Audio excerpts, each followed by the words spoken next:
Hello, everyone. We are going to be doing something different today. I am joined by Shadow, one of the mods and owners of PDL, and we're going to just talk for a bit about how PDL started and just whatever comes to our minds. Yeah, I mean, I've been kind of wanting to give everybody like a nice place to understand the beginning of this server, as it's a very one is kind of funny, and two, there's a lot that goes into starting a league like this. So, Okay, so I guess let's start from the beginning. Where did you get the idea for PDL? so I don't know if you were around for the name change, but Yeah, I was around for the name change. I was at the beginning of season 2. yeah, Which is so we confusing went for from the people who watch my stuff because I titled for the sake of convenience season 2 season 1 in my uh, in my what's it called, the playlist. So I'll probably change that to season 2 because we're going into season 3 within the next few yeah, weeks, which is very exciting. yeah.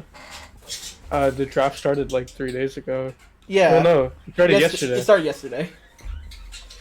Dude, time flies. I don't even know what half And these not days are, but and not gonna spoil it, but I got a really crazy draft pick despite being nearly last. mm, mm.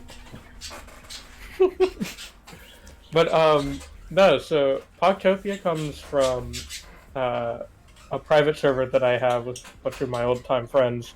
So I was like, okay, we're just gonna.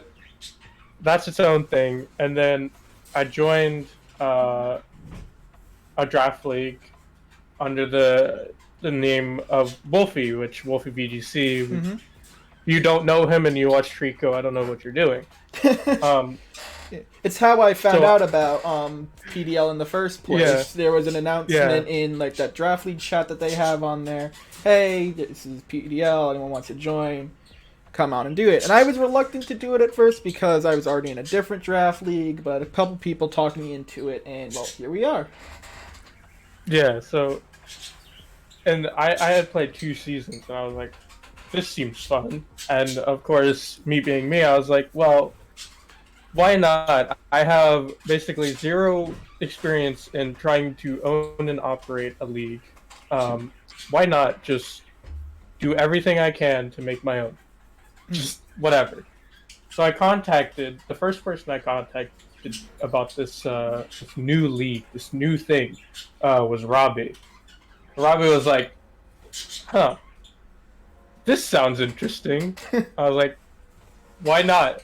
And then I contacted Nine. Nine was the second staff member that I brought in, and of course, at that point, I was like, "Okay, I have two really knowledgeable players. Now I just have to start building the hype, get Mm. everybody on board, get people like ready to play." So I brought it up to my friends, Panda, Slaughter, Russ, and there's a few others from Pogtopia itself that joined in Mm. for their first time ever touching competitive Pokemon, including a few people from the other draft league. So it's like this mismatch of people who have and haven't played, and that's one of the main things I love about PDL. That there's so many people that come in, never touched a draft league, never touched competitive Pokemon, let alone like anything like this, Oh, yeah. and they just come into play, and it's always this like big thing where we have new people come in. No, no, yeah. For me, draft leagues were how I got into competitive Pokemon. I had been watching competitive Pokemon for as long as I can remember. Soon when I got access to the internet, Pokemon was one of those first ever games I played, and I was always interested in competitive Pokemon, but I never had the time to build, and especially in those older games, it was impossible to build unless you had a lot of time on your hands and you knew what you were doing. Because if you messed up once, you had to start all over because you didn't have ways to easily reduce IVs. You didn't have ways to easily boost IVs. So competitive Pokemon was always more that spectacle that I saw that I could never dream of doing. But then when Yeah. seeing in Wolf's server Draft League on Showdown, I'm like, oh yeah, I could do Showdown. Showdown's really easy to do. It's just a simulation. You don't have to do anything on cart.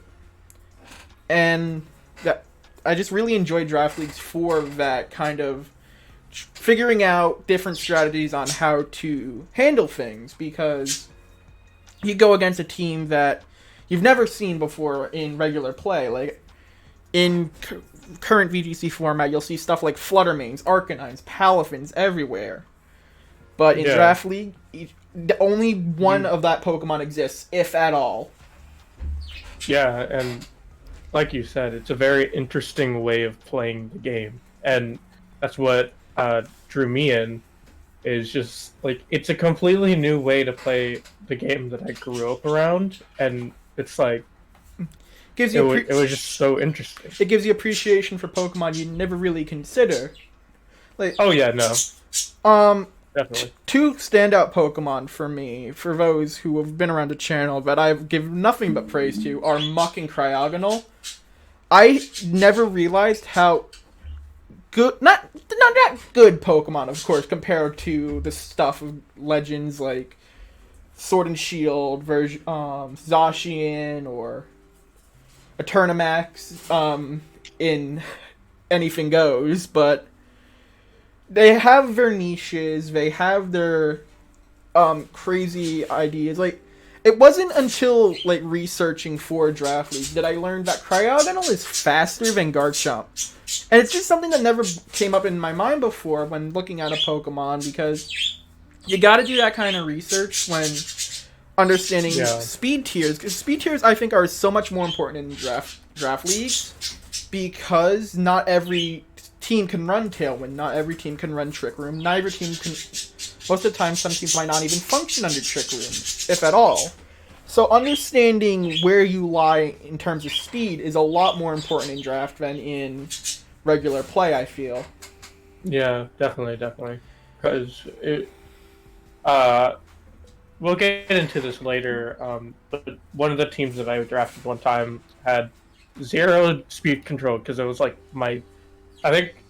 I don't remember when it was, but I had like no speed control, so I was just sitting there like, hopefully I can try something. And I got a few wins with the team, but it was not the easiest. Yeah, and if the opponent brought speed control, it was... It was not fun. Yeah, in my first draft series here on YouTube, all my Pokemon were relatively fast, and the bane of my existence that it's still the bane of my existence. I absolutely despise going against it. Is Trick Room, but specifically Trick Room that has Armarouge and Indeedee, and that comes up a lot in draft. Because Indeedee female is ranked S+ tier, I believe, for this draft. I could be wrong there. No, Indeedee S. S is S this season. Oh, it's S. Okay, but male version is still very troubling because it also gets Psychic Surge. So in season 1, in that first season of draft I did, all my team was relatively fast. I'm like, okay, I got this. I can do this. And then I go up against Trick Room. I'm like, how do I do this now? Because all of my Pokemon are now the slowest on the field. Yeah, no, it's a whole other level of preparation that you have to take into account. Yeah, well, it's also, I just want to put this out there, because we're gonna go into I think we're gonna go into details about running a league. If we aren't, and I want to put this out. Tiering for a draft league is a lot harder than it sounds. Oh yeah, no. So there's always that balancing act with draft league, because there's that feeling of, does this Pokemon belong here, like in a tier, right?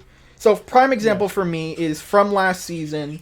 I had Garganacl on my team, and Garganacl was ranked A. Now, when Shadow and everyone did the draft, League tiering, this was at the very start of Scarlet and Violet. Like, that's another thing. Prepping to do a draft takes a lot of effort. Tiering everything sounds like a very easy thing. Like, oh, I'll just grab a list off the internet and just edit that. But especially when a new Pokemon generation comes around, you're making that list on your own. And you have to go off of just the numbers that you're seeing from BST to moveset. And that's how I'm assuming Garganacl ended up in A tier, when in reality it's a monster. Like, it's good. It got moved to S tier this season. Yeah, no. Like, in my very first set, it 1v3'd my opponent. When my opponent should have won that. Like, Garganacl's a crazy Pokemon. So you're always trying to balance where a Pokemon ends up. Like, prime example, I think here, just sorry to cut you off, is Murkrow. For this draft league, we have Murkrow in S+ tier because of its Prankster Tailwind and other abilities with Prankster. Just being able to set up anything it wants to with Prankster, while in normal play, makes it a very good Pokemon, but even now it's actually fallen off in regular play because they're just so much stronger threats now with Paradox Pokemon and the Ruins. But in Draft League, it is so powerful. Setting up that Tailwind it'll win you the game sometimes. Setting up something like a Thunder Wave or does it get Taunt? I don't know. But I believe it does. All of Murkrow's status moves being priority is so powerful, which is why it's in S+ tier. Some people disagree, saying, why would I waste my S+ tier on a pick like that when I could go for something that's more damage dealing? That's the balancing act of Draft League. Yeah, and it's the side of the league that I don't think a lot of people look into, because what the weeks leading up. So I think this for season 3, the staff and we started talking about tiering and adjusting a few things, because it really is actually pretty similar to last season, because it's basically the same same list of mons, but adding in, of course, the restricteds, the new Walking Wake, like things like that. So sneak peek here, everyone. Next season, which will be featured on this channel, of course, we'll be adding the restricted mons and the Hisui mons. So that's going to completely change up the meta, which is going to be really exciting to see, because I personally am of the belief that support mons are going to be much more important this season, because you need to be able to try and sidestep your opponent's restricted mons, and there are some incredibly strong Hisui mons that you need to watch out for. But we actually, it's better that I talk about how we did season 2, because leading up to season 3, I've been really busy with work and other things in life. So the staff actually, thankfully, the staff that I have built is amazing at what they do. And they really did do a lot of this stuff without my interference.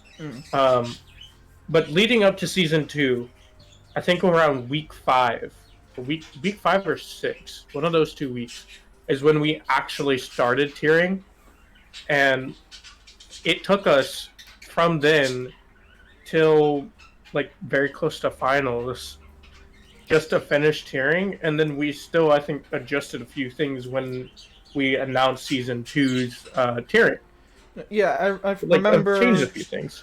I remember one of the things being that I think even someone messed up their draft picks because of it, because they forgot about it. Braylon was in a higher tier in reality than what was listed on the draft board, and someone tried to pick it, and I remember staff going, "Oh no, that's higher than C tier." I think it was put in C tier for some reason, but it went up to B, and I was like, "Oh no, it's in B tier. You can use a free agent point for that." So that's another thing. Draft boards are extremely big. There are, at least for this draft board, over 400 Pokemon to tier out. And I wasn't in a draft with Sword and Shield, but I'm assuming that draft board was massive. It is. It's just to put it into perspective, S plus tier is always the smallest, and I need to count. I believe for this 14 is this season. Mm. And then PDL season 1 was let me find the PDL season 1 doc, but that was we did G-Max, or Max Mons. Yeah. In Sword and Shield. And there was so many more S plus, I believe. There's season 2. I'm gonna say at least. I'm gonna go on and say at least double, like easily at least double, if not triple, the amount of S pluses. Did we Did we delete season 1 doc? Oh no. I think we deleted the season 1 doc. Oh no. Wait, what? It's probably like in my documents because I there it is. Okay, here's Pocketopia season 1. Here's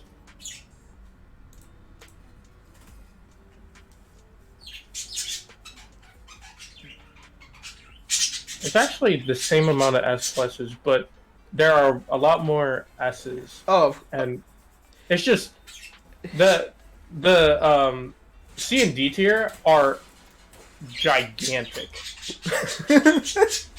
Like, my goodness, there's so many mods. You could probably just run a draft league with just C and D tier alone. From Sword and Shield, yes. Yeah. Okay. Like Sword and Shield, I want to go back to it because it was a really fun format. I do like Max Mons, but it's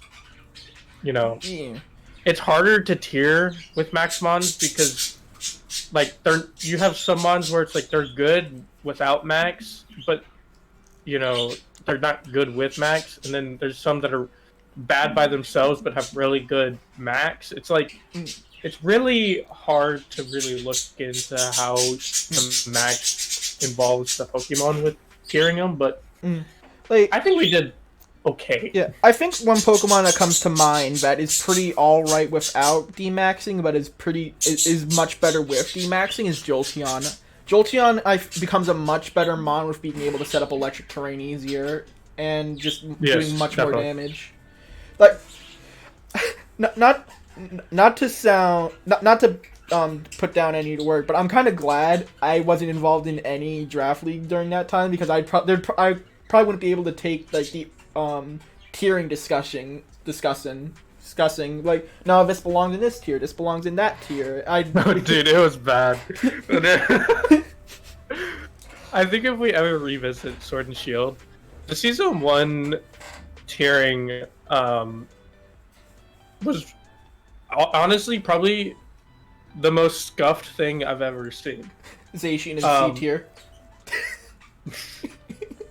It was almost it's almost bad enough to say that we would have put Zacian in untiered. Oh man! But it was fun nonetheless, just because of how scuffed it was. Oh no, yeah, that's another thing. Like some people, I personally don't take drafts too seriously, right? Like we're here to have fun. We're here to try out some wacky stuff, and like that's like competitive work for like, do you calc this? Do you calc that?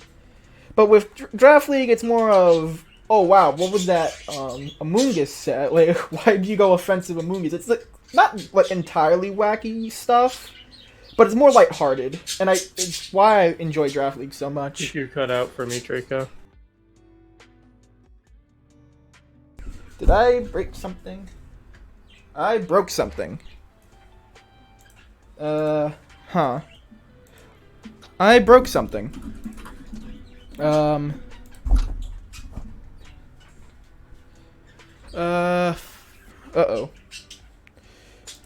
Hello? Oh. Technical difficulties. Yep, I broke something. I don't know what I broke. Oh. Yeah, we'll figure it out later. My mic no longer. Not my mic. My. Oh I'm gone again. And no, you're good. You're good. my camera went off. That's weird. Now it won't turn back on. Oh, looks like we're both without a camera for the foreseeable bit. Episode 1 is always the most scuffed thing. It's okay. I don't know why this stopped working.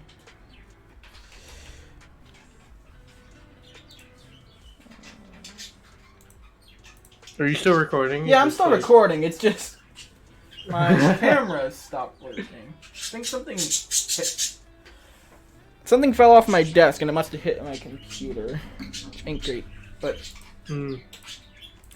so what were you talking about? We were talking about. That's a good question. I lost my entire train of thought. I mean, we could try and go to the next point. Yeah. Okay. If someone realizes what we were talking about, we can talk about it next episode. Yeah, we'll bring it up next episode. Man, what should we talk about next? Well, we were talking about the different draft seasons, so I guess if you had to pick what's the standout match that you can just think off the top of your head? Like, that was a really good match. I know it's of season 2. Any draft season that you've been a part of. If it makes it easier, it could just be 2 if it makes it easier. I don't like going back to season 1 too much because it was a really scuffed season. But if I remember correctly, it's the first time that I beat Robbie. Oh, Robbie's a tough opponent. Yes, it is the first time. I actually want to talk about my PDL season 1 team because it was such a fun team. I'm gonna read this out to you, and you're gonna laugh a little bit because it's pure offense. There is like zero support really, because my I 2-0'd Robbie in week 1 of season 1. Oh. But I had Mew as my, I think it was an S plus. Yeah, I had an S plus Mew pick.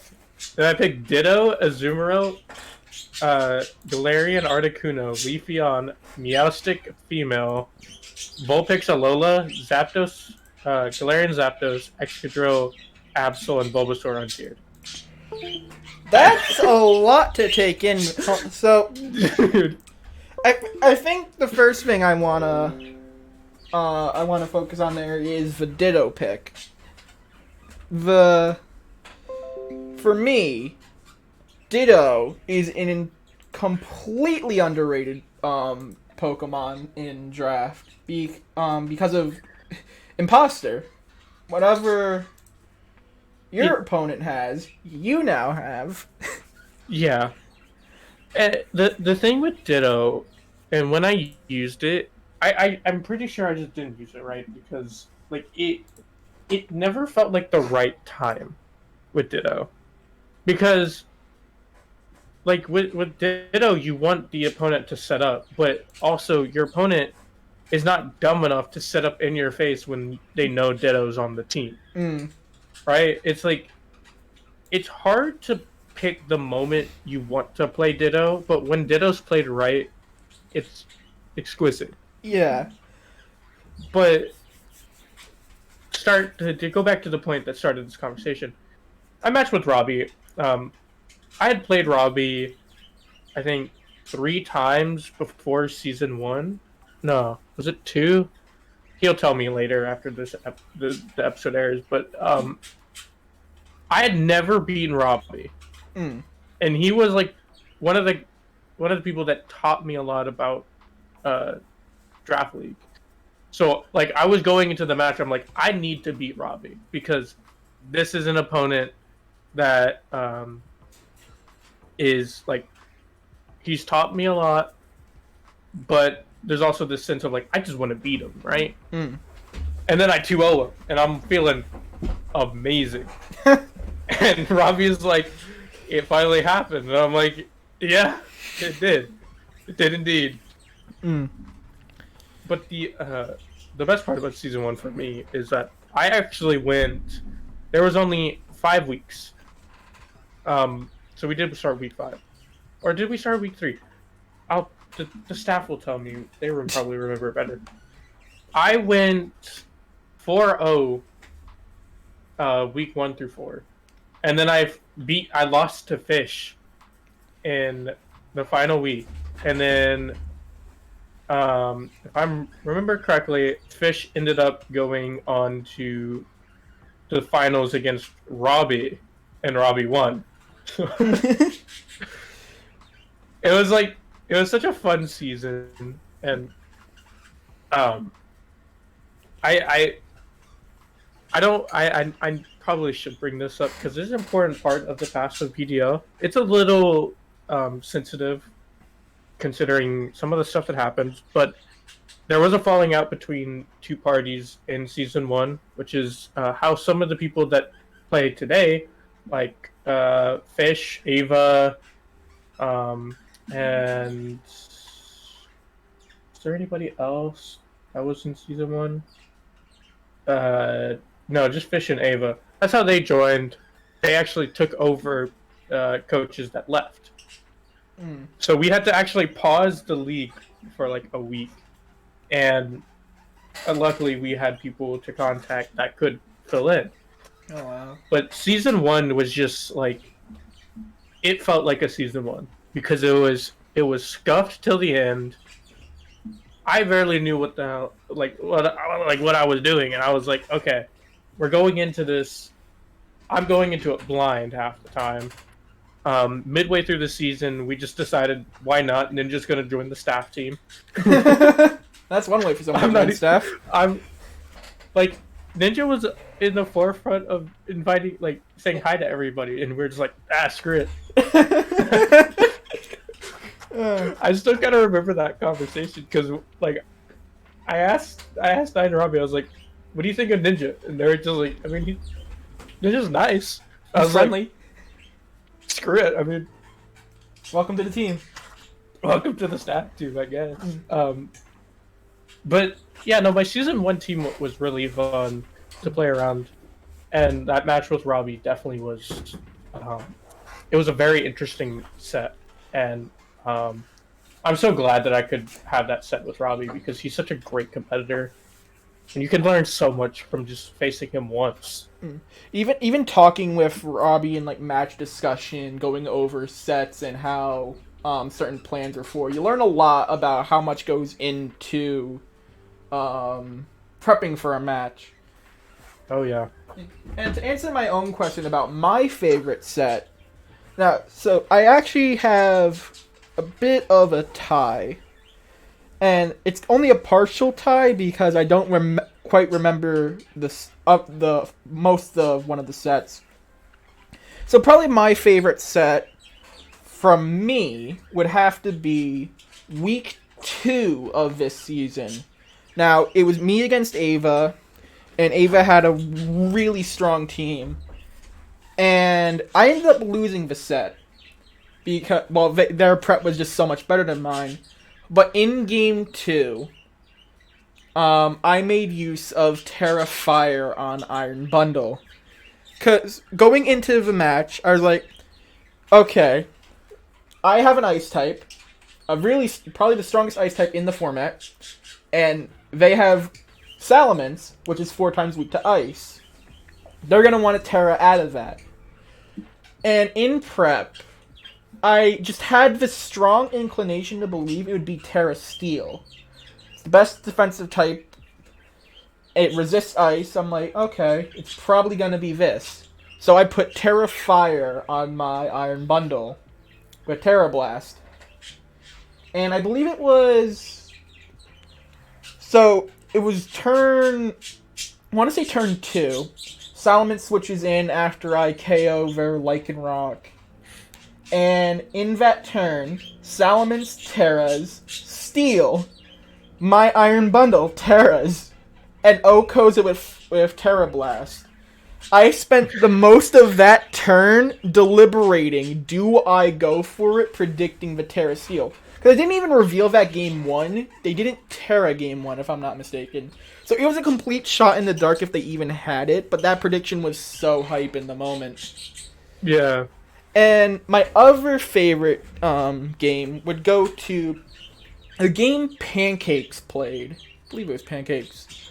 Yeah, Pancakes had Magneton, Palafin, Pelipper, and it was just an incredible set. They had eject button on their Pelipper to so they were able to immediately switch in Pelipper after Palafin after the turn was essentially they swapped out to Palafin out to Pelipper, activating hero mode. Then Pelipper got, I believe it was Pelipper then got hit or something. So activating the eject back to switch into I think they switched into Magneton at some point, would then use Volt Switch. But it was all a very convoluted method to get weakness policy on Palafin to activate without taking too strong of a hit. And it's still foggy in my mind because it's been a while since I watched the set. And occasionally people will stream in Discord their matches in real time. Yeah. So me and a few other people watched that happen in real time, and it was probably the hypest thing I've ever seen in a draft league. Like, just getting that weakness policy to proc on Palafin with this convoluted Volt Switch eject pack nonsense, it's what I live for in draft league. Yeah, no, I think Pancake and Coda, which they're two. This is actually that was their first time in a draft. No, yeah, season 2 of PDL. I remember watching Coda's video, Coda and Pancakes' video. Yeah, it was a really good video too. Yeah, no, that was Really a great, super in depth video. Where they had their own like final match against themselves after the end of the season, just what the teams won last time. You should link that video. I will link it in the description. Yeah, it was a really good video, and but Coda and Pancake, they brought their vibe was something because of course I have played with a lot of different people in Draft League.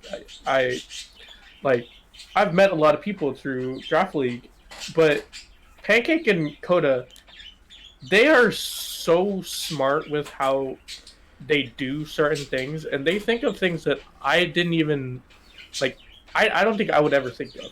No, yeah, right? They 100% they came up with some of the craziest stuff I'd seen, and utilized stuff that wouldn't even cross your mind. For my biggest thing would probably be Coda's use of Florges throughout the season, because and this ended up costing me in the quarterfinals. Kind of undervalued Florges a lot. I just thought it was a bit of a special wall that would just sit on the field and spam Moonblast. And Coda did do that. It's just that it's way better at it than I would have ever thought it was. But in our quarterfinals match, it just sat there spamming Moonblast and Energy Ball, and I could not touch it. Yeah.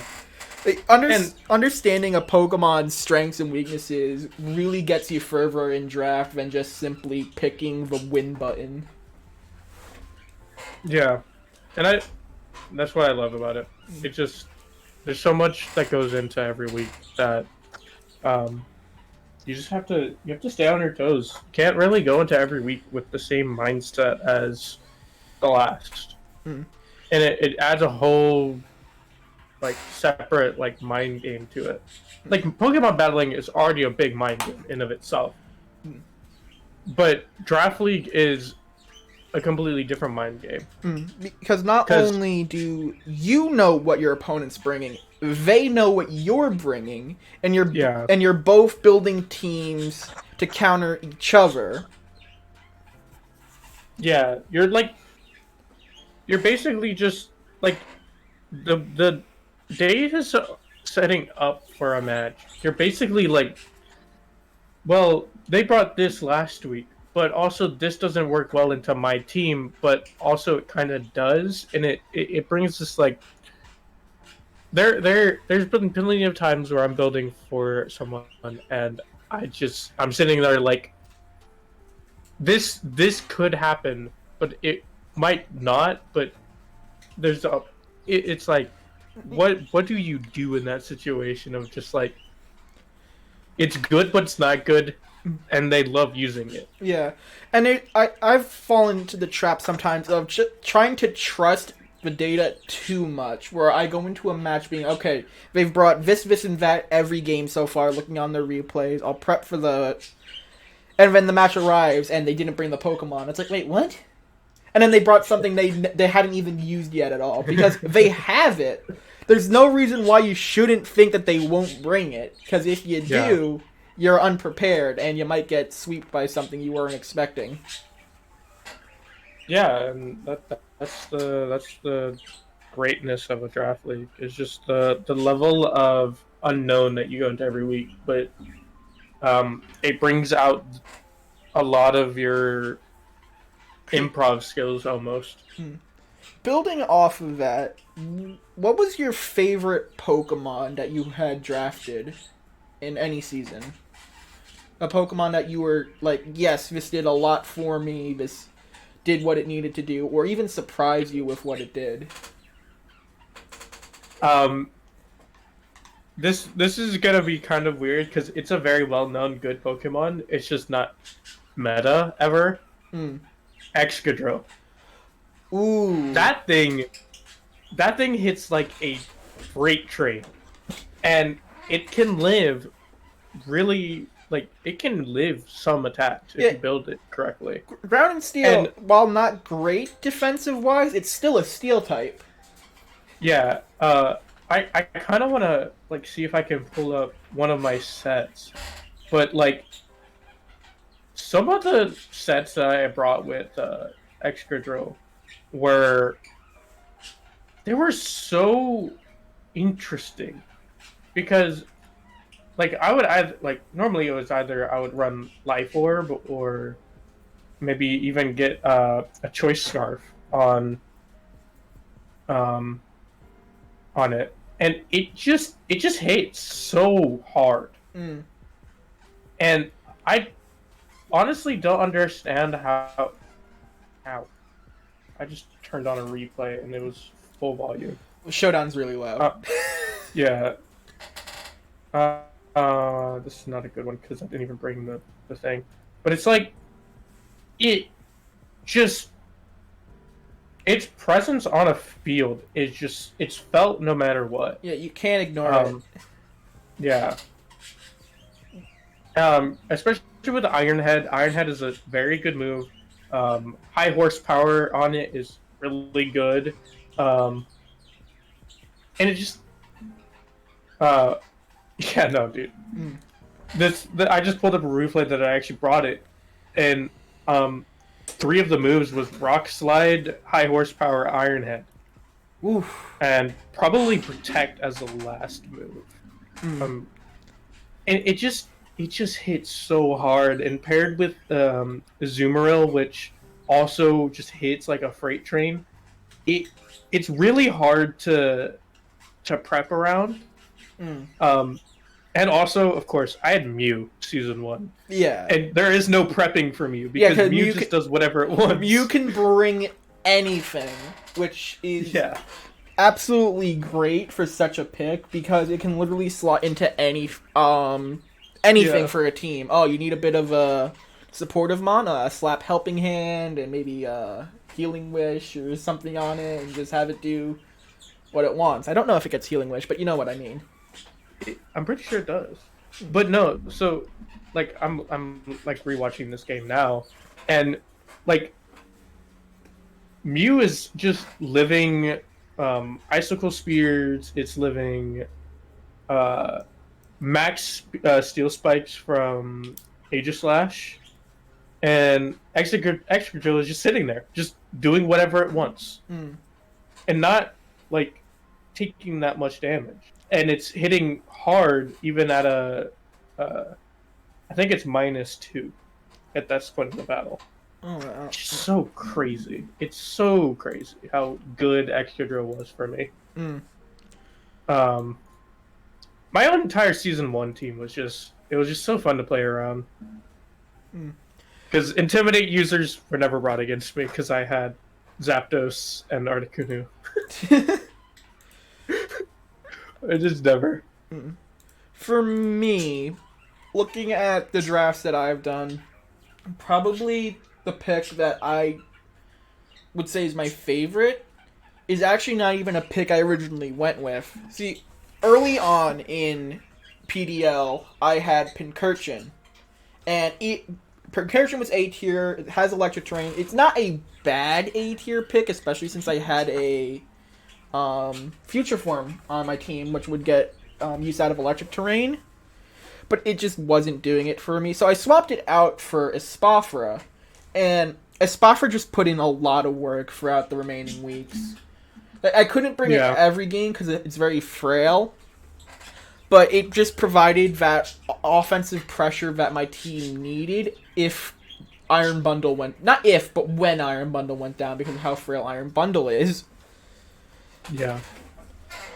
But I think that also goes into team balance as a whole. As my team, throughout the weeks, I eventually realized that besides for Garganacl, everything on my team was very frail. Bayonet would die in one Dark-type move, Espafra died in one Dark-type move, Iron Bundle died over to a Light Breeze, Raichu died to an Earthquake, Gastrodon just lost to Energy Ball. So, that's something you gotta keep in mind with your team, right? Because you can't just grab all these hard hitters and expect it to roll over your opponent. You actually have to think about everything that Amon does, which sometimes you'll draft Amon and you'll start learning and love that Mon for what it can do. One of the things, one of my favorite Pokemon of all time is Umbreon, of course, and I knew a little bit about it in a competitive sense before doing a draft league, but actually using it in in a full season and really experiencing just how annoying it is, because you would have Foul Play, I would run Taunt, Wish, and Protect. So you'd set up Wish, Protect the next turn, full HP Umbreon with max HP and really high defenses. And then you would Foul Play something and kill it instantly. Yeah. Leafeon and Umbreon, some of the highest defense... Well, the highest defense evolutions out of all of them. One of them is seen as a pretty good competitive niche with Umbreon. The other is downright terrible. I'm sorry to say it. Leafeon is bad. Yeah. But I think it comes down to typing, though. Yeah. Dark type as a defensive type is, it's a very solid defensive typing. Whereas Grass...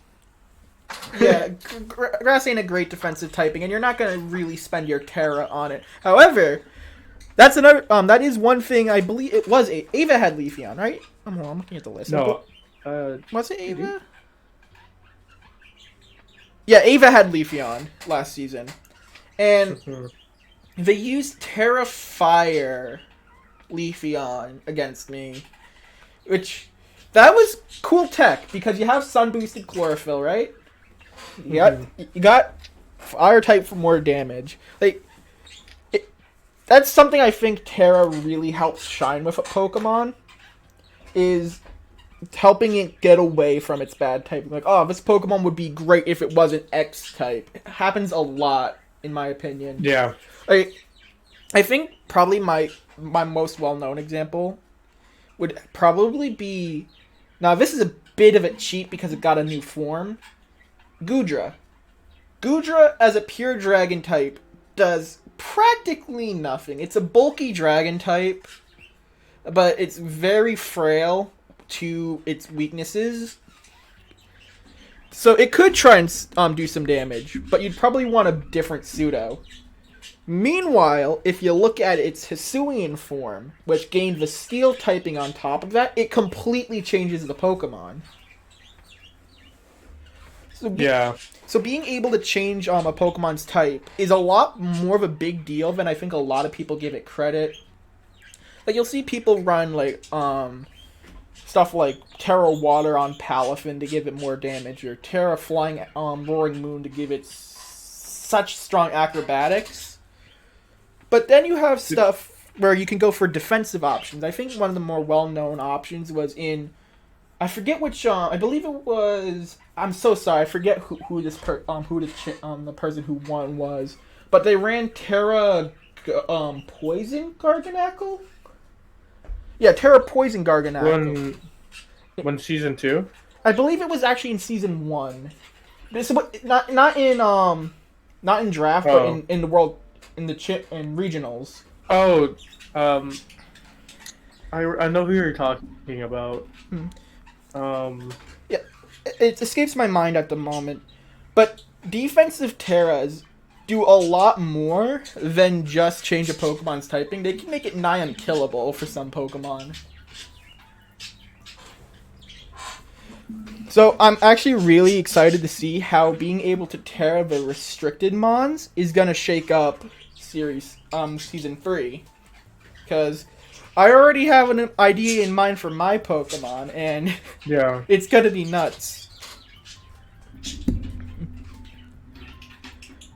But again, I guess building off of that, what were your thoughts on using Terra during Season 2? Man, just, it's such an interesting, like, new mechanic. Yeah. And by the way, I just looked it up. It's Jaesiok Lee. Oh, thank you. If I butchered his name, I'm sorry. It just adds another dynamic, and one thing that I had been using ever so slightly on the side was Terra Fire Meowscarada. And it's such a weird thing, but it works because, you know, people are always like, oh, it's gonna be Terra Dark or Terra Grass Meowscarada. But like, I enjoyed using Terra Fire because it mind gamed people out of wanting to use anything that would super effective hit a Meowscarada for its grass type weaknesses. And Fire would just sit there and be like, well, no, it's not super effective. It's now not very effective. Yeah. And you're just... And then Meowscarada would turn around and one-shot anything because of how broken Flower Trick is as a move. Yeah. 80 base power always crits. Who thought that was a good idea? Yeah, dude. But it's like... Terra is such... Like, in my opinion, Terra... I think at launch was not very fun because nobody knew how to play around it. But now that we've gotten into it and people know how to play with it and around it, it's such a fun type of way to play Pokemon. Yeah. Because it gives Pokemon that are kind of weaker, it gives them a stronger backbone, either doing more damage or taking more hits. And... yeah. It's in a very similar way. It's like Dynamax in that way, right? You can now deal more damage or take more hits. But unlike Dynamax, it lasts the rest of the match unless the Pokemon gets knocked out. Yeah.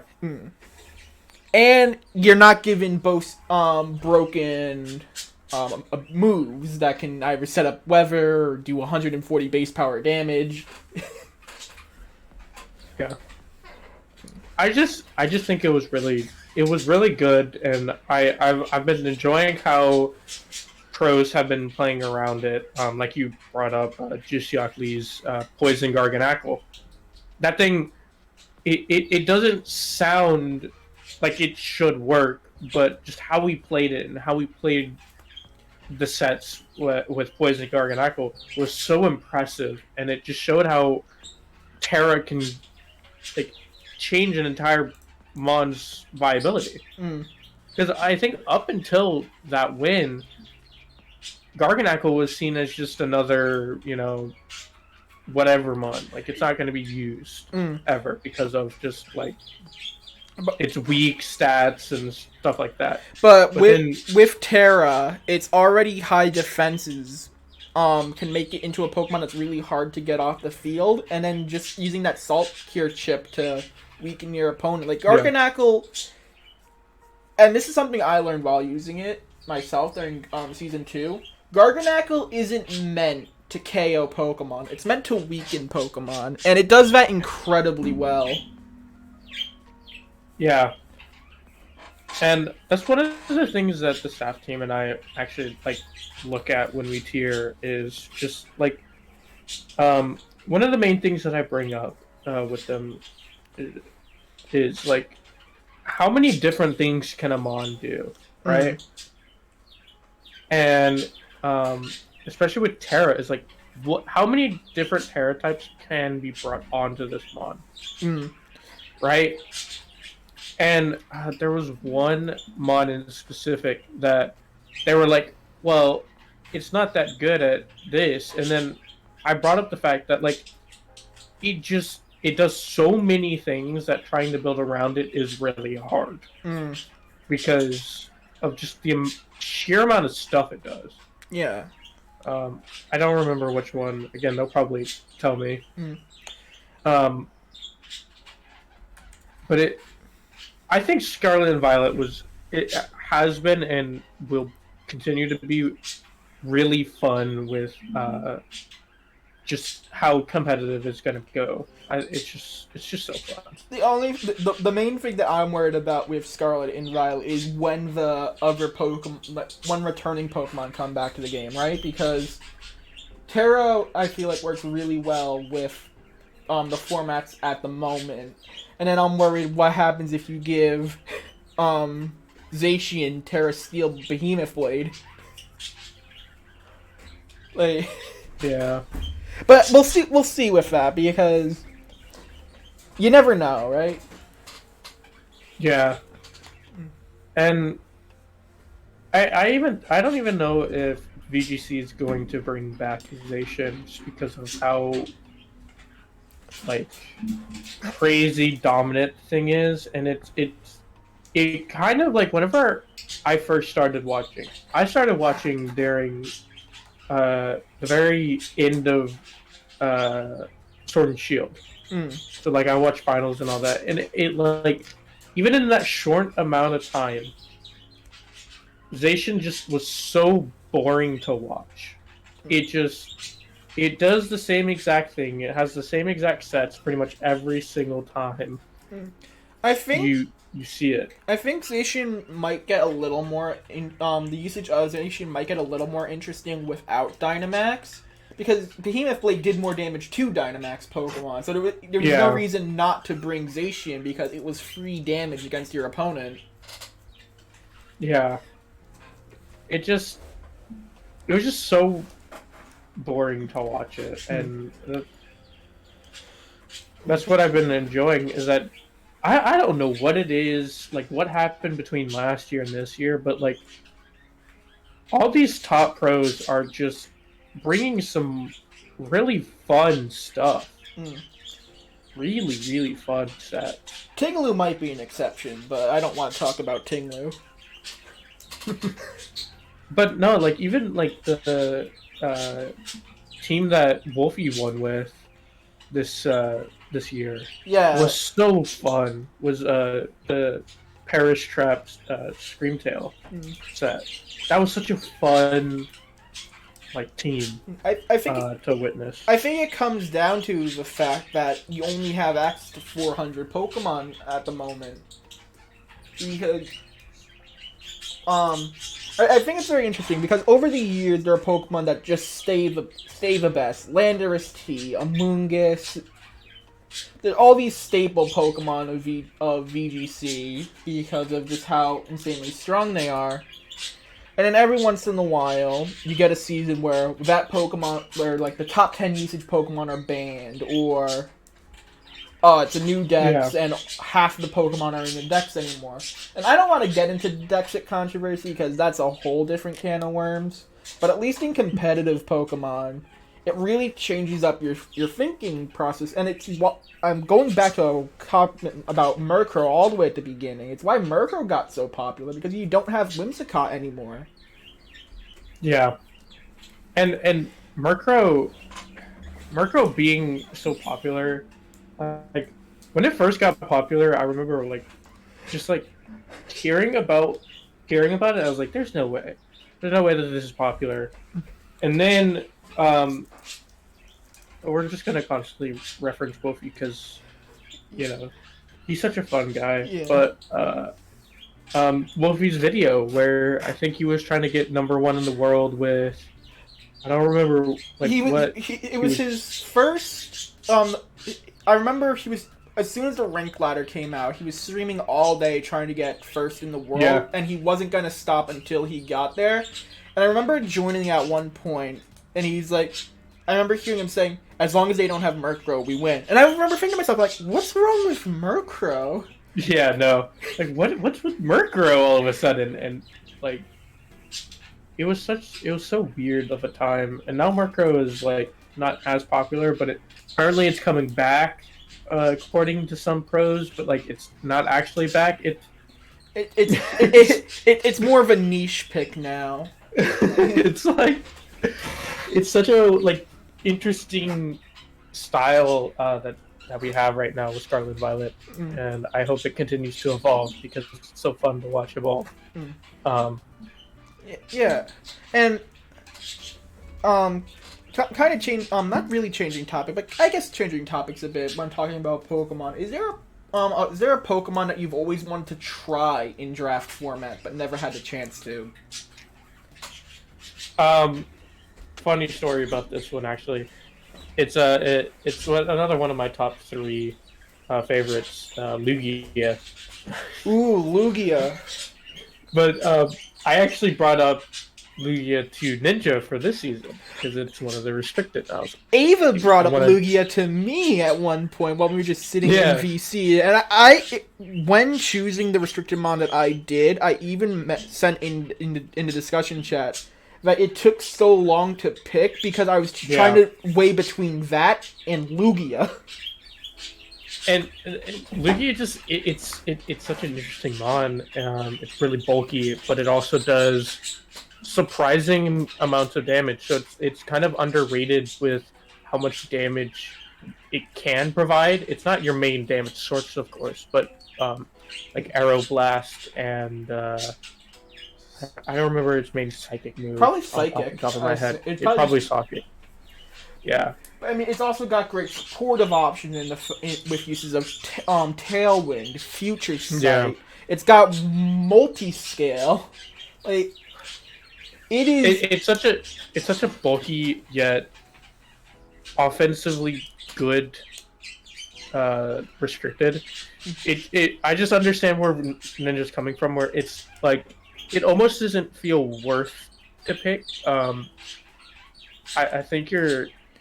For the upcoming season, you'll see me and Ninja's team, but our restricted is. I can look. I don't even remember. I can look. I'm looking right now. I'm looking at it. Oh, it's a good restricted. It really good.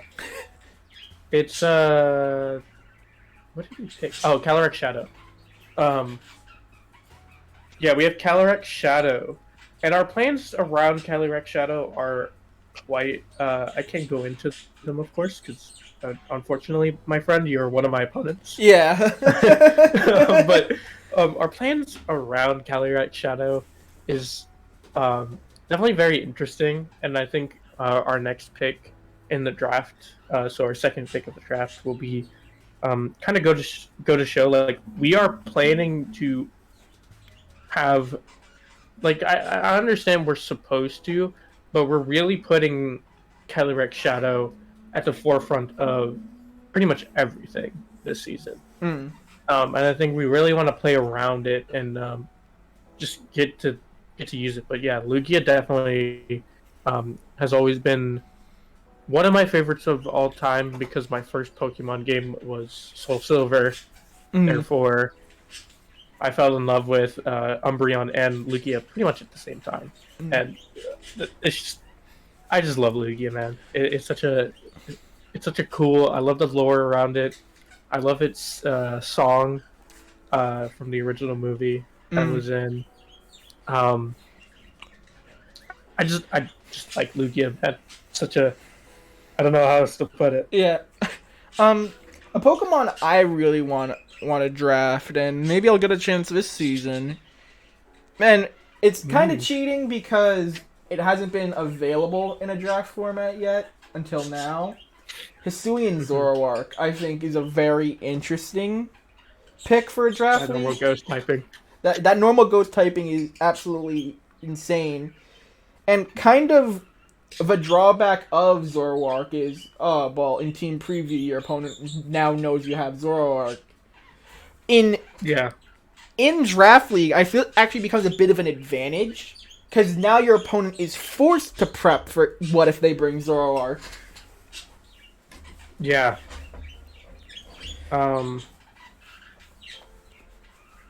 I also just really like the design of Hisuian Zoroark. Yeah, Hisuian Zoroark looks great. And the lore behind it it is the like, if I'm not mistaken, Hisuian Zora and Zoroark are like specters of like Pokemon that have been abused, I believe, by trainers. If I'm not mistaken, I think so. I know Zora is like it's meant to resemble like kind of vengeance ghosts and such. And also the cinematic. I don't know if you watched the animated little thing that they posted on YouTube with Hisuian Zora. I watched that. Yeah, it was. That was so fun. Yeah, I liked it. Yeah, no, Hisuian Zoroark is definitely a really interesting new mon in a draft league setting. Pretty much all. So is like every other. Yeah, Hisui is a whole. And then there's Avalugg, but I feel so bad for Avalugg, but you can't fix what's already bad. You can't use this information against me here, Draco. Okay. Okay. But did you see that Cleavor has Tailwind? It does? There's a bunch of Pokemon where I did not know that it could get such a move. Yeah. I think my... Now that I say that, you have to post this like a little bit late, unless you really want to post it tonight. Because that information is kind of sacred, and I don't think Ninja would want me to say it out loud like this, but yeah, no. It has Tailwind. So, I was gonna say something. What's Tailwind? Well, I lost my thought. Tailwind. We could just move on to the next topic. Yeah, if I remember it all, I'll bring it up again. Yeah. So, as mentioned before, we are going into Season 3, but that obviously means that Season 2 is over. So, what were your thoughts on how you did with Season 2? I did awful, man. I mean, pretty much everyone in the Discord was telling you not to do the Mono Dark idea. Yeah, and I veered away from it, but at that point in the draft, it was a little too late. All the better mons were already taken. You had to grab some niche stuff, and I probably could have made it work, but like just the reason that we have the staff helpers get added is the same reason that In season 2, I just wasn't able to put my full effort into doing the league. Is it as most of the staff knows, and I guess I'll let everybody else know. I'm not. Uh, I'm a very busy person with a lot of the stuff that I do. Because like I work. Right now, I'm working every Tuesday, Thursday, Friday, Saturday, Oh yeah. and Oh, most all of those shifts are 8 hours, like each shift. a little And bu- then I come home. a little What's up? behind the scenes here. When discussing how we're gonna do this, Shadow sent me a picture of his work schedule, and I'm like, Yeah, huh. yeah. It's a, and that's not the only thing that I do though. It's my girlfriend of 3 years is a participant in this draft league, and well, part of my time is dedicated to her, of course, and of course, there's stuff that I have to do with my family. Uh, I'm still living with them, and there's sometimes they just want us to do some stuff with them and go out of town.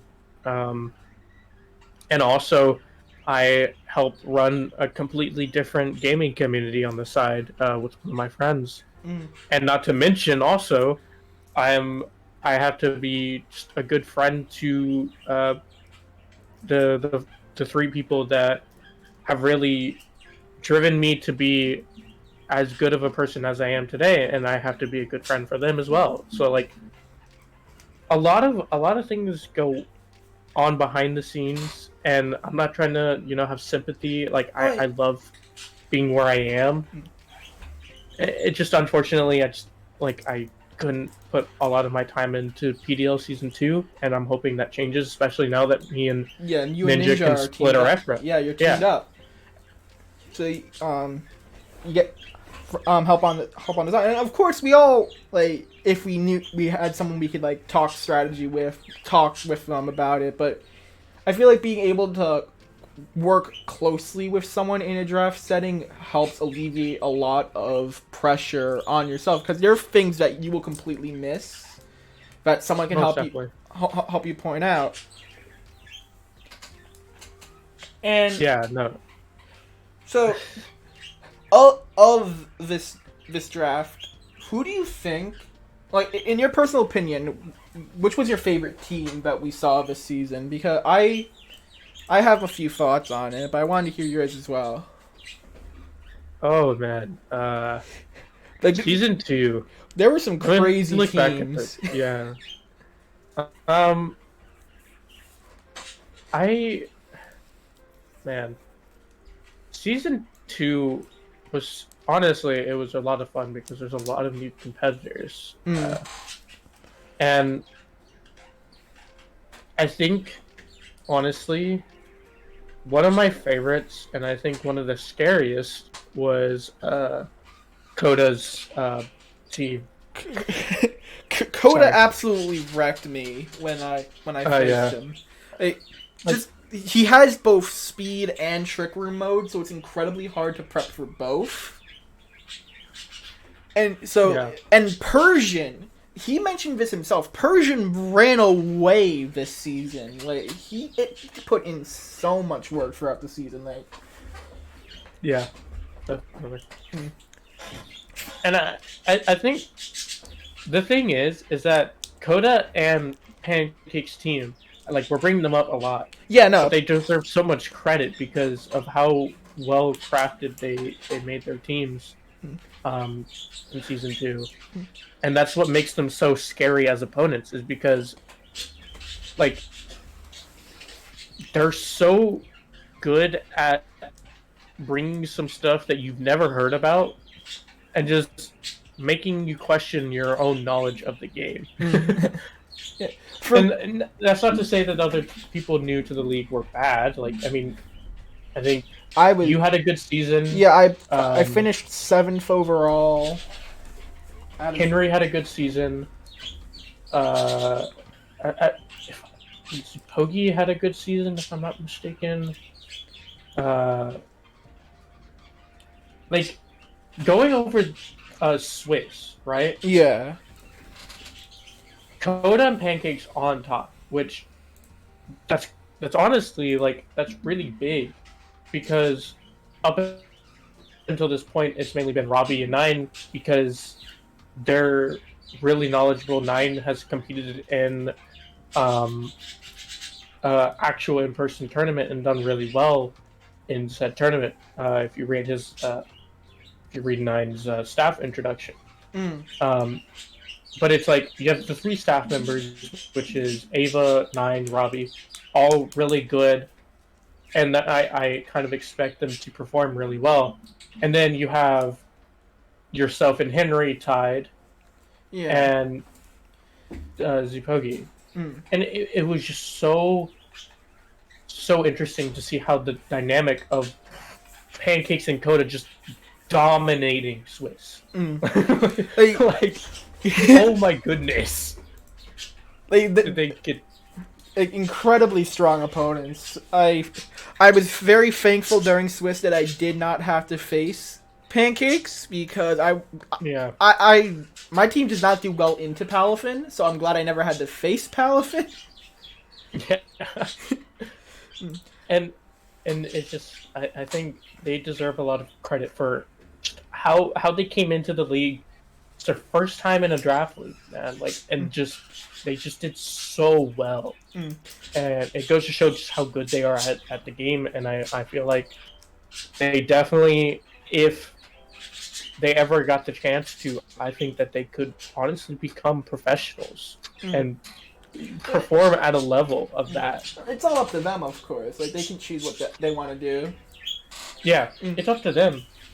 And but I really do think they probably could. They're just at a different level. Like when I played against Coda, I felt like I could do nothing against him, and that was it. I remember a moment. Coda and Pancakes even mentioned it in their own video about the season. We're watching Pancakes' game in a VC, and Coda pipes up, going, "Whoa! Watch this!" So Magneton has been EV'd especially and given a metal coat to where it will OHKO Grimmsnarl with Steel Beam. And just hearing that amount of prep is insane. Yeah. Setting up your Pokemon where if put in a specific situation will be able to OHKO something like Grimmsnarl. It's insane, like the kind of prep these people, some people are able to come up with. And that's not discounting other teams like Robbie and Nine, like incredible teams. Nine with Iron Moth, Breloom, Glamora, Sizzor, Hatterene, all incredibly strong Pokemon. And they play Nine off each other. Winning the season, yeah. Yeah, and Nine won the season too. Like, just being able to play off each other really well. Like Glamora having toxic debris. Really underrated, especially in VGC. I know it picked up some steam in VGC for a bit, but because hazards aren't really thought about much in doubles format, it's really hard to get rid of them at all. And Nine picked up two of the Pokemon that are great at getting rid of hazards: Hatterene with Magic Bounce and Donphan with Rapid Stim. So you have even less options to get rid of those toxic spikes if you're going up against Nine.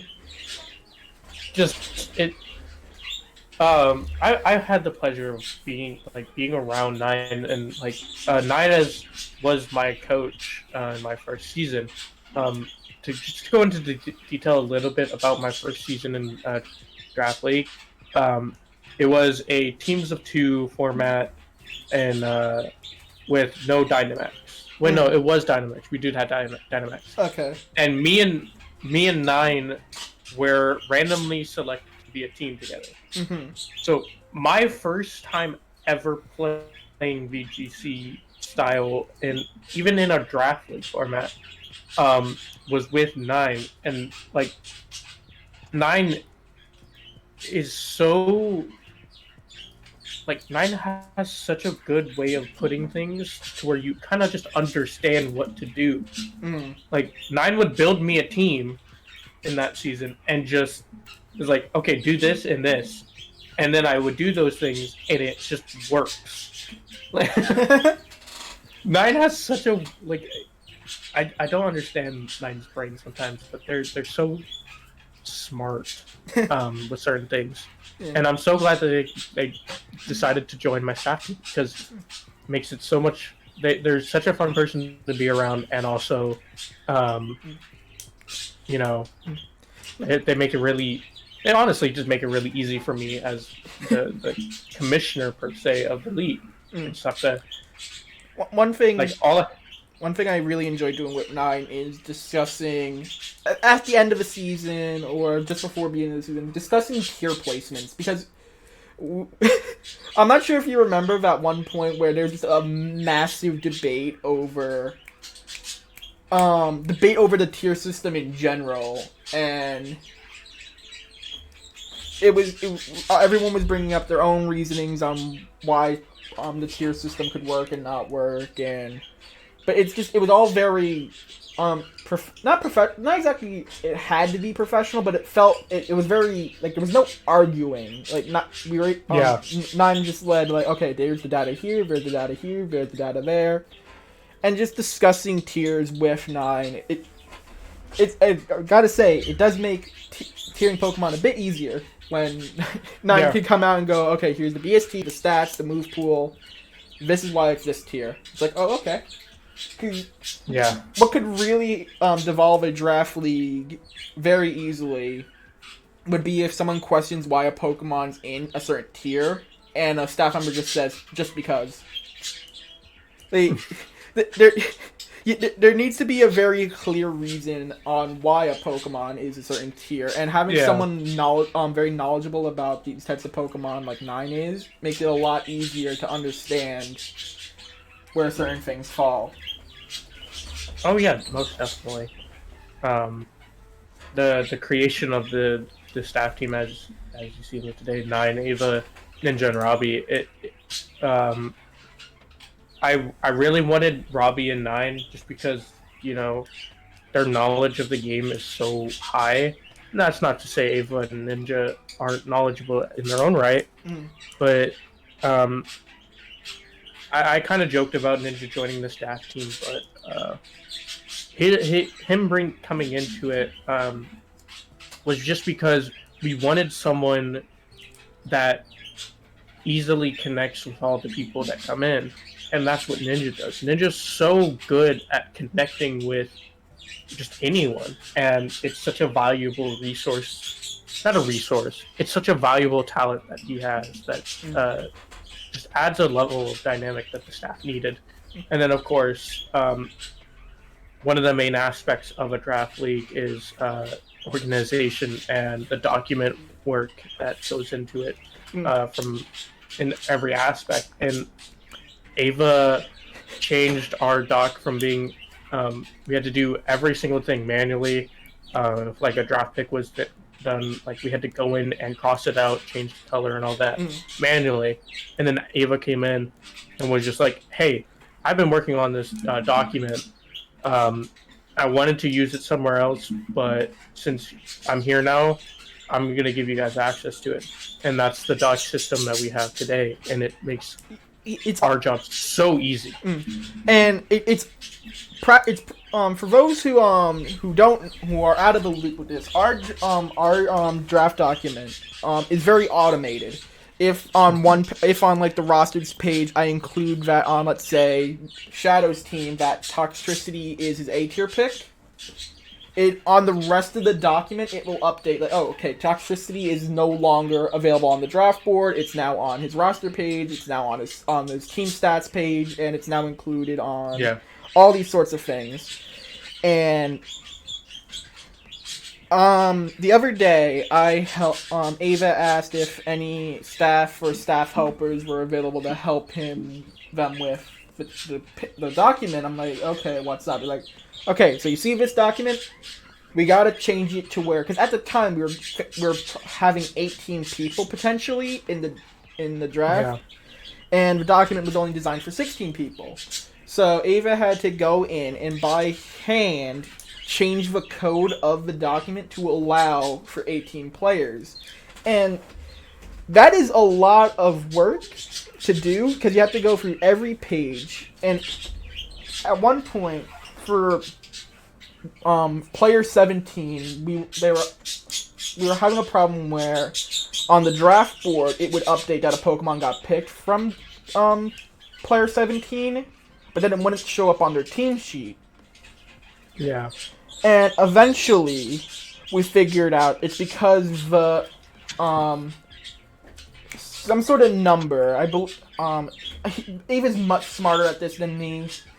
They know what's going on with it, but essentially, a number was too small on the document for like the search values or whatever, and so Ava and I had to go through every page and increase the values for the search value for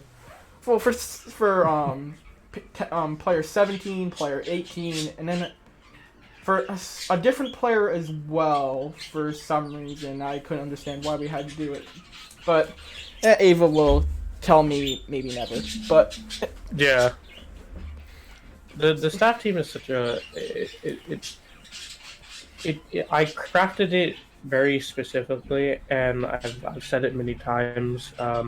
People that are staff right now, they all pretty much fill a very important role. And I know I joke about sometimes just not being the most being as smart as the others, but just being around them, I've gotten a lot smarter with certain things. And also, like, my position in the league is more or less just making sure that, you know, everybody that joins knows that this is a community, and we're not going to talk behind anybody's back. I'm going to constantly praise everyone that comes through here because they deserve it. And the fact that, you know, something I created has garnered such, you know, like, people coming in and being really excited to play, and all this, it's such a like amazing thing. And my position is mainly just to make sure that the quality every single season goes up. Like, always trying to add new things or try to innovate to get some, like, just to get, like, even if it's like a millimeter better. That's all that's kind of my position, is just to see if we can push the limit of what we can do. yeah, And of course, right now, we don't have any, like, major backing or any funding or anything.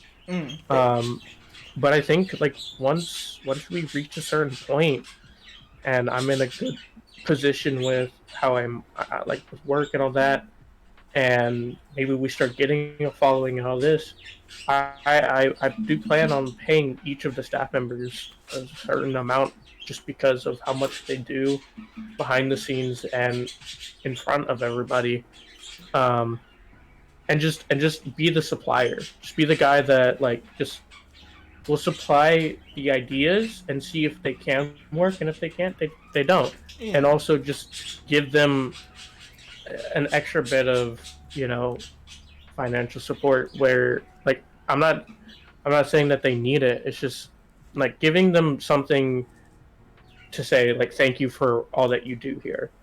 And, you know, and of course, with you making content around PDL, Coda making his own content around PDL, it helps spread the brand that I created, and I'm so appreciative of that.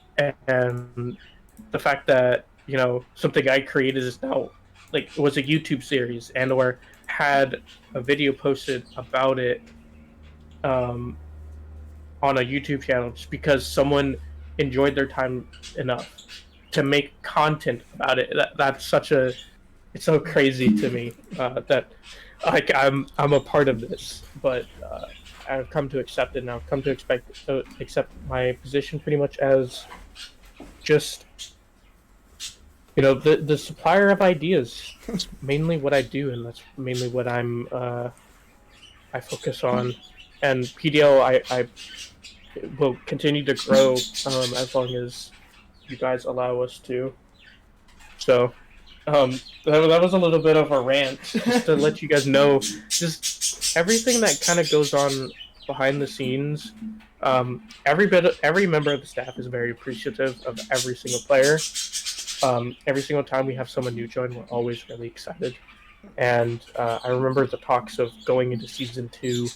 We were so excited because there were so many new people, and we were just really excited because it was new people that we've never played against, we've never really talked to, and also just excited because all of our work that we put into season 2 was coming and paying us back with just people excited to play.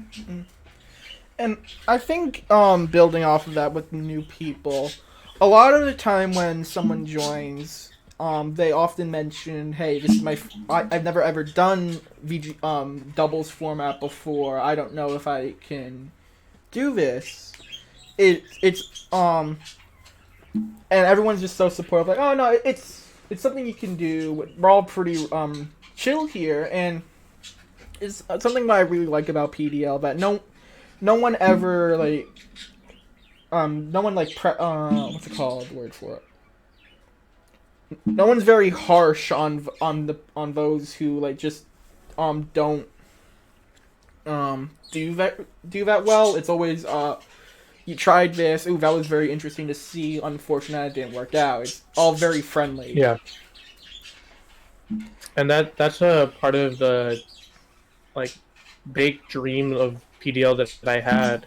And one of the things I talked to about with the staff, since right now we don't really have any major ties to any community, we're honestly a lot of the during our times when we were in the league tied to Wolfie, we weren't able to say certain things because Wolfie is a mostly family-friendly YouTuber, and the community of that draft league was tied to Wolfie, so it had to kind of mirror his rules. But with PDL, we're honestly we're a lot more unhinged with certain things. But yeah, it drives a more we're a lot closer because of it.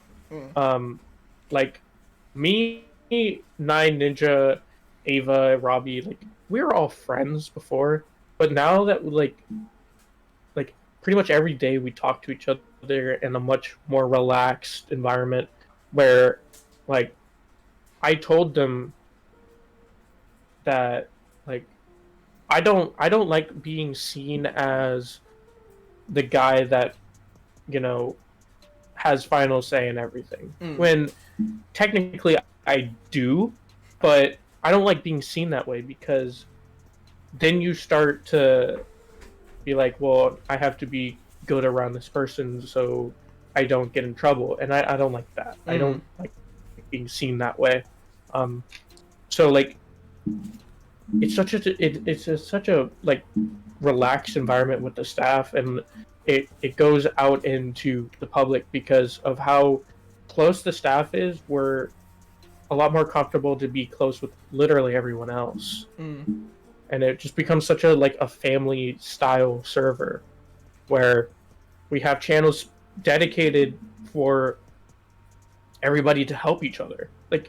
The intention that I had when making the PokePaste channel was specifically so you could post something there and everybody else in the server had access to it, so they could be like, well, what if you tried this, or what if you tried that, and you have these discussions about the game that has brought us all together. That's my intention with it, and there's other channels, of course, just like that.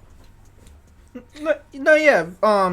Just the entirety of PDL has been very, very welcoming, and for those who have been on my YouTube channel, PDL was the second draft league that I did. I mentioned this earlier. The other was my first ever draft league, of course, but it was also the first time I ever got into competitive Pokemon. And just being unsure on how competitive Pokemon works, you might feel that it's very challenging to get into a draft league. But you have all these people around you who are willing to give you tips on stuff that, like, oh, I drafted this Pokemon, what could work with it.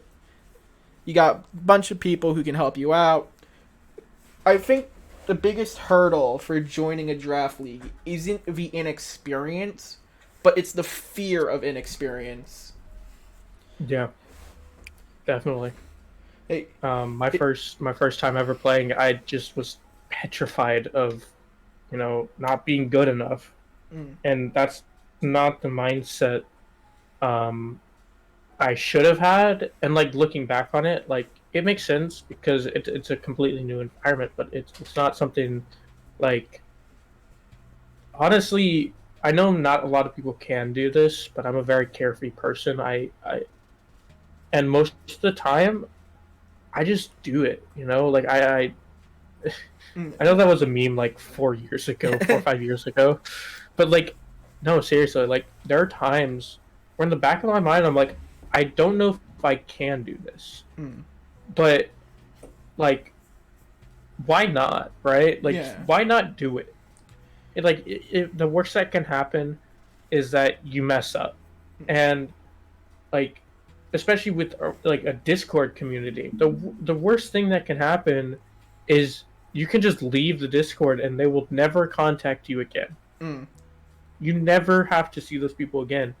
And so like that's why I was scared to like go into my first season.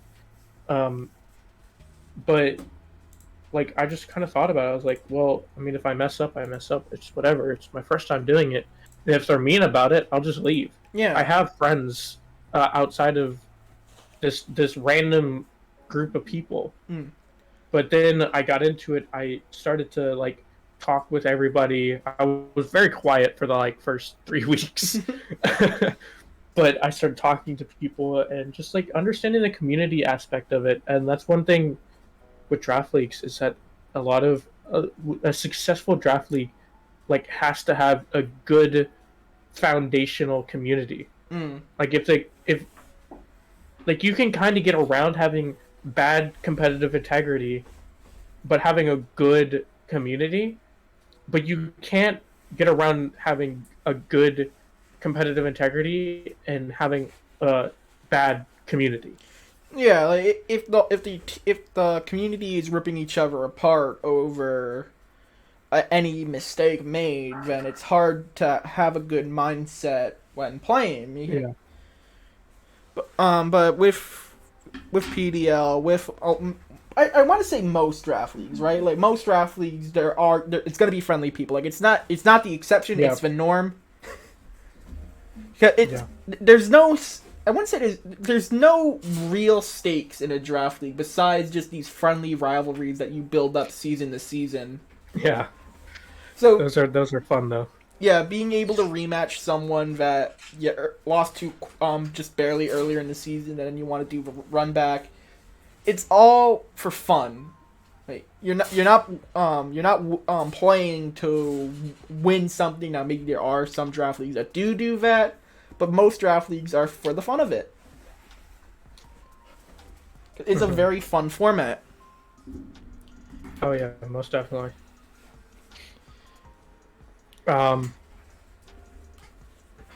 I unfortunately this has been really fun, but I think our time slot is coming to an end. We've been doing this a lot longer than I thought we were. Dude, we've been doing this for an hour and 40 minutes, just talking. I guess to leave it off there. I know earlier we we told the new format for next season is restricted mons, so that's gonna be a very fun format. But do you have anything else you'd like to share about it before we wrap up? The future of this season or going into future seasons? Like just the plan going forward for PDL. Like, are we going to continue doing these out there seasons? Are we going to go back to doing standard seasons? Like, what's the idea for PDL in general? of course, I can't go into too much detail Of course, because of there's a course. lot that we have to keep secretive and such.